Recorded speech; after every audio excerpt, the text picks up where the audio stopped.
It happens at 3 a.m. You are lying in the dark, completely still, and then without warning, your brain pulls up a memory from 11 years ago, something you said at a party, a joke that didn't land, a moment where you mispronounced a word in front of people, a text you sent that you immediately regretted, and suddenly your whole body responds as if it is happening right now. Your chest tightens, your face flushes hot in the dark where nobody can even see you. Your stomach does something unpleasant, and the scene plays again and again, and you cannot make it stop. Here is what nobody tells you about those moments. Your brain is not malfunctioning. It is not being cruel for no reason. It is running a program that is very, very old, a program that was once essential to your survival, and understanding exactly why it does this will change the way you experience it forever. The name for what your brain is doing has several labels in psychology: rumination, intrusive memory, the involuntary retrieval of negative autobiographical events, but none of those labels explain why. Why embarrassment specifically? Why at night? Why memories that feel so trivial by daylight become so catastrophic in the dark?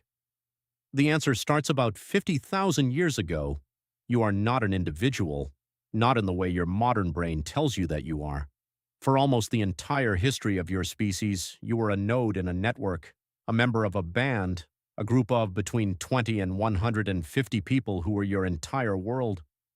There was no leaving and joining a different group. There was no anonymous city where you could reinvent yourself. There was no moving to another country and starting fresh. There was only the group, and the group could keep you alive, or the group could let you die. Anthropologist Robin Dunbar at Oxford University spent decades studying the social architecture of early human groups. His research showed that the human brain evolved specifically to track and manage complex social relationships, not just immediate physical threats. The neocortex, the thinking part of your brain, expanded in direct proportion to the size of the social groups our ancestors lived in. You did not develop a large brain to solve math problems. You developed a large brain to navigate other people, and in that world your reputation was your survival. Think about what social rejection actually meant 50,000 years ago. It did not mean a bad day. It did not mean an awkward week. It meant removal from the group. And removal from the group meant no shared food, no protection from predators, no help raising children, no warmth in winter. Social exclusion was a death sentence, slow but certain. So your brain evolved a threat detection system calibrated not just for lions and falling rocks, but for something far more immediate and constant: the risk of losing your standing with other people. Neuroscientist Matthew Lieberman at UCLA has studied social pain for over 2 decades. His research shows that when you experience social rejection or humiliation, the same regions of the brain activate as when you experience physical pain. Not similar regions, the same ones. The dorsal anterior cingulate cortex, the part of your brain that registers that you have touched something hot, that you have been cut, that your body is in danger, lights up in exactly the same way when someone laughs at you, ignores you, or makes you feel small. Your brain does not distinguish between a broken bone and a broken reputation. Both are threats. Both demand attention. Both need to be solved before something worse happens. And this is where the 3 a.m. replay begins. Your brain has a system specifically designed to review social threats during periods of low distraction. Psychologists call it the default mode network, a set of brain regions that become most active not when you are focused on a task but when your mind is idle, when you are walking without thinking, when you are falling asleep, when you are lying in the dark at 3 a.m. with nothing else demanding your attention.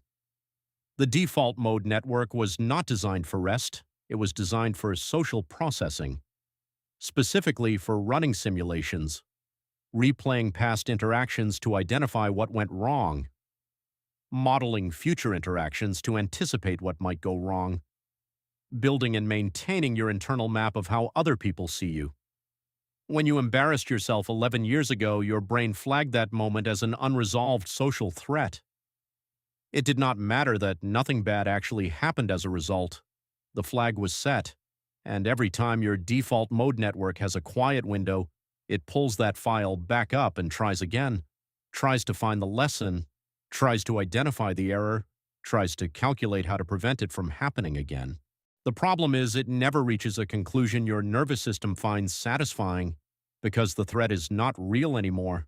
There is no action you can take. There is no way to go back and fix it. And your brain does not know how to close a file with no resolution, so it opens it again, and again, and again. Psychologist Ethan Kross at the University of Michigan has spent years studying exactly this loop. What he found is that the emotional replay of negative social memories is almost always more painful than the original event. When you remember an embarrassing moment, you do not simply recall it, you re-experience it. The same neurotransmitters, the same stress hormones, the same physical sensations. The memory is not a recording, it is a reconstruction, and your brain, trying to make sense of the threat, often makes it more vivid and more extreme each time it runs the simulation. This is why a mildly awkward moment from a decade ago can feel genuinely catastrophic at 3 a.m. Your brain has been running that file through increasingly high-stakes threat assessment frameworks for years. What started as a 3 on the danger scale is now sitting at an 8.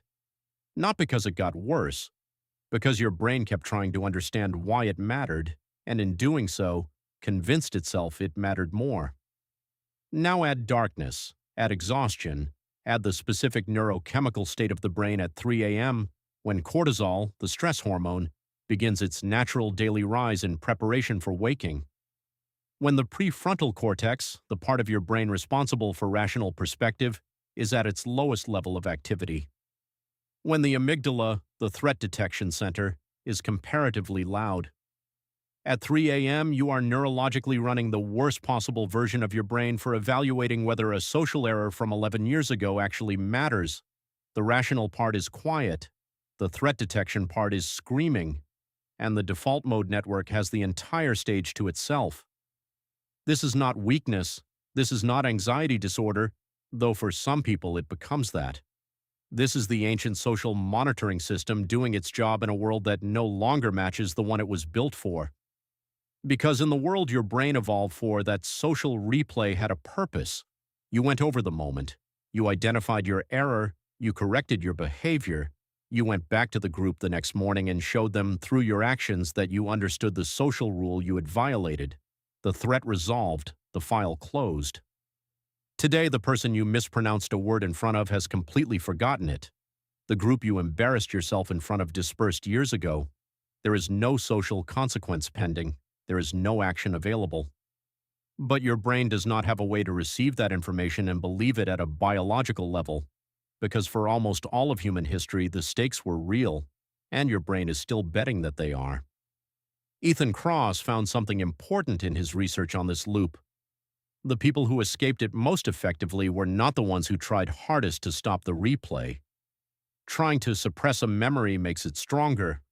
The more you tell your brain not to think about something, the more it thinks about it.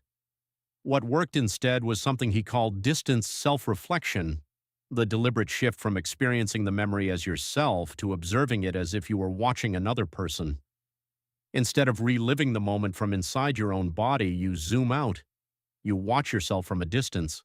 You ask what you would say to a friend who was replaying this same memory, and almost immediately the threat level drops.